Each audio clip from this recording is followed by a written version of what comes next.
Just before the break, you were leading into a very interesting topic, which is why would China allow Ms. Meng to be here on Canadian soil knowing there was a warrant out for her arrest? Yes, exactly. I mean, you would think that before she was given permission by the Chinese Communist Party to travel, that they would have looked at all the list of all the countries that have extradition treaties with the United States and made those all no-go zones. And, you know, she is an unusual person.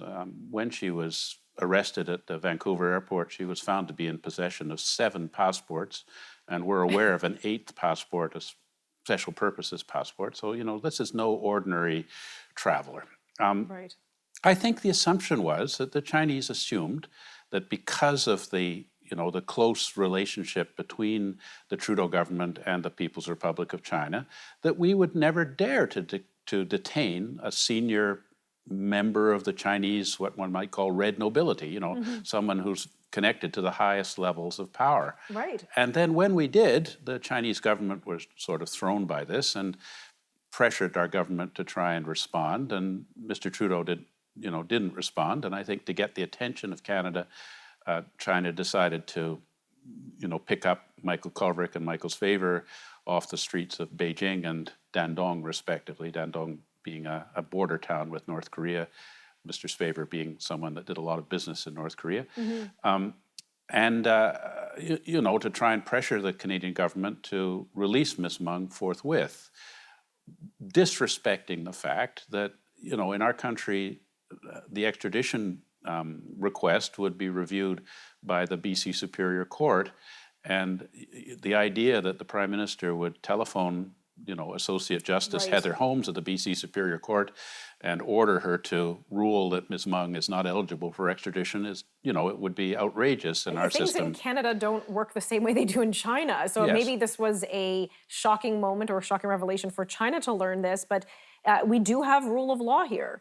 Yes, and I think that from their point of view, we claim that we have rule of law, but they also claim that their rubber stamp National People's Congress is the supreme organ of state power, whereas anybody would know that it's really about the Standing Committee of the Politburo of the Chinese Communist Party. So they think that our institutions are as fake as theirs, and therefore can't understand, why, if they really put as much pressure on us as they can, that we wouldn't give them what they want, which would be the release of Ms. Meng. And I think the other thing is, why are they so keen to get Ms. Meng back to Beijing?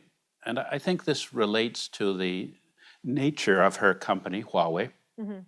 which, is currently wanting to bid to install 5G technology into our telecommunications.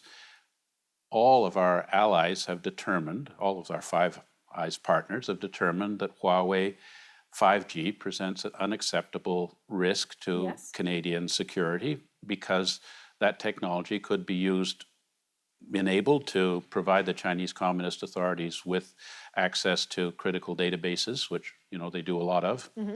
and also the potential, because the 5G technology will be so pervasive in our infrastructure, providing them with the capacity to do things like turn off the water and turn off the power, if they have access to those 5G controlled switches. So if Ms. Meng was in fact extradited to the United States and was facing, say, many years of incarceration, I think the Chinese Communist Party would be concerned that she might be prevailed upon to cut a plea bargain and provide information about any relationship that Huawei has with Chinese military intelligence.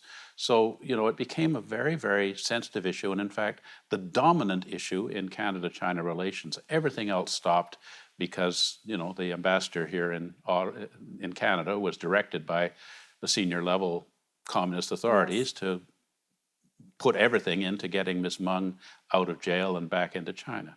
Well, obviously something worked because Ms. Meng got a DPA, a deferred prosecution agreement, and I know we're running low on time here just before we get to our next segment, so I want to save that for the next segment.